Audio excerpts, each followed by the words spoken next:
సగ్గుబియ్యం వడ ఎలా తయారు చేయాలో చూద్దామా? హరే కృష్ణ. ఏకాదశి ఉపవాసం అంటే ఆకలితో ఉండటమా? చాలామంది ఏకాదశి అంటే ఆహారం తినకపోవడమే అనుకుంటారు. కానీ వైష్ణవ ఆచార్యులు చెబుతున్నది వేరే విషయం.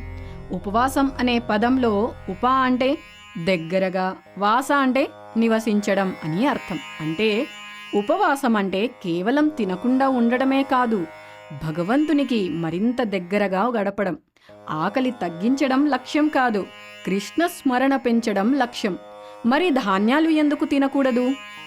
ఏకాదశి రోజున ధాన్యాలను ఎందుకు తినకూడదు అంటే ఇది కేవలం ఆరోగ్య నియమం మాత్రం కాదు. వైష్ణవ సాంప్రదాయంలో ఏకాదశి తిథి భగవంతునికి అత్యంత ప్రియమైన రోజు. ఆ రోజున ధాన్యాలను వర్జించి శరీర అవసరాలను తగ్గించి మనస్సును భక్తిపై కేంద్రీకరించమని శాస్త్రాలు బోధిస్తున్నాయి. అందుకే ధాన్యాలను మానివేయడం అంతిమ లక్ష్యం కాదు, భక్తిని పెంచుకోవడమే అసలు ఉద్దేశం. ఏకాదశి అంటే శరీర శుద్ధి కాదు, చిత్తశుద్ధి. ఉపవాసం వల్ల శరీరానికి కొన్ని ప్రయోజనాలు ఉండవచ్చు, కానీ వైష్ణవుడు ఏకాదశి పాటించడానికి ప్రధాన కారణం ఆరోగ్యం కాదు, అతని లక్ష్యం కృష్ణ ప్రేమను పెంపొందించడం.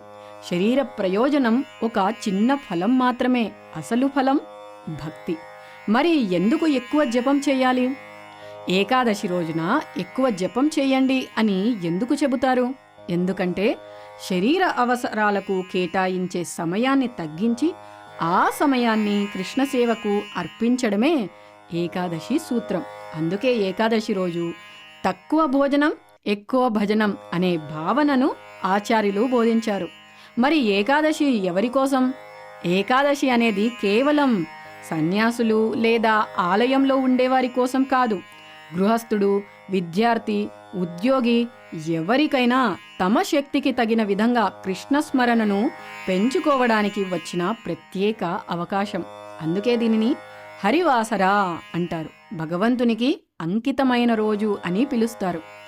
ఆకలితో ఉండడం వల్ల పుణ్యం వస్తుందా? శాస్త్రాలు ఆకలితో ఉండమని చెప్పలేదు. భగవంతుని కోసం చిన్న త్యాగం చేసి ఆ సమయాన్ని ఆయన సేవలో వినియోగించమని చెప్పాయి. ఆకలి భక్తిని పెంచకపోతే ఉపవాసం వల్ల ప్రయోజనమేమిటి? ఏకాదశి ఒక ఆధ్యాత్మిక అవకాశం. సంవత్సరంలో ప్రతి ఏకాదశి మనకు ఒక ఆధ్యాత్మిక రీసెట్ అవకాశం అన్నమాట. మిగిలిన రోజుల్లో ప్రపంచపు పనుల్లో బిజీగా ఉంటాము, కానీ ఏకాదశి రోజు భగవంతుడు మనల్ని పిలుస్తున్నట్లుగా ఈ రోజు కొంచెం ఎక్కువ సమయం నాతో గడుపు అని ఆహ్వానిస్తున్నట్లు ఉంటుంది. ఆ ఆహ్వానానికి స్పందించడమే నిజమైన ఏకాదశి ఆచరణ. ఇలా ఏకాదశిని చక్కగా పాటించడానికి చాలా తక్కువ సమయం తీసుకునే ఒక వంటకం, అదే సగ్గుబియ్యం వడ ఎలా తయారు చేయాలో చూద్దామా? హరే కృష్ణ.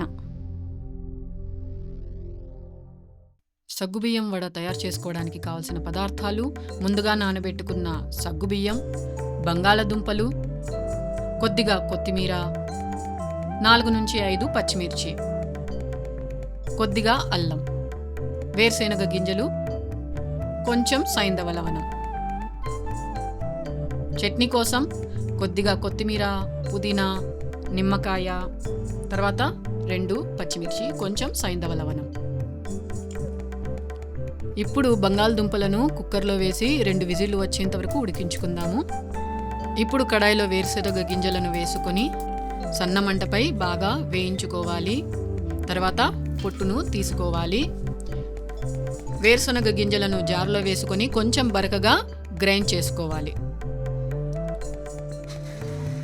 ఈ విధంగా చూపించినట్లు.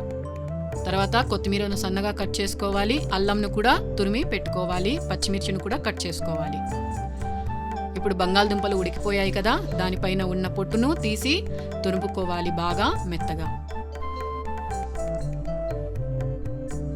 బాగా మెత్తగా తురుముకున్నాము. ఇప్పుడు వడ చేసుకోవడానికి పదార్థాలన్నీ సిద్ధంగా ఉన్నాయి. ఒక్కొక్క పదార్థాన్ని బాగా వేసి కలుపుకోవాలి.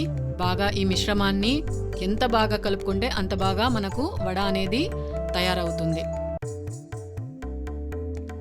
ఈ మిశ్రమాన్ని బాగా కలుపుకోవాలి. ఉప్పు కూడా బాగా పట్టేటట్లు కలుపుకోవాలి. కొత్తిమీర కూడా వేసుకొని బాగా కలుపుకోవాలి.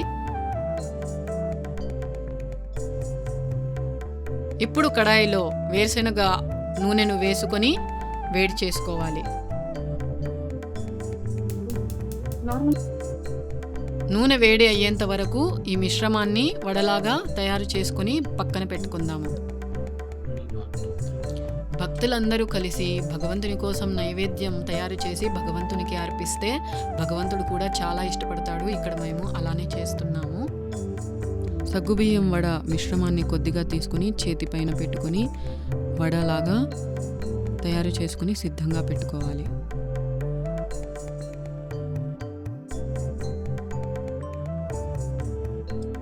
ఇప్పుడు నూనె వేడి అయిన తర్వాత సిద్ధంగా మనము పెట్టుకున్న వడను ఒక్కొక్కటిగా నూనెలో వేసుకోవాలి.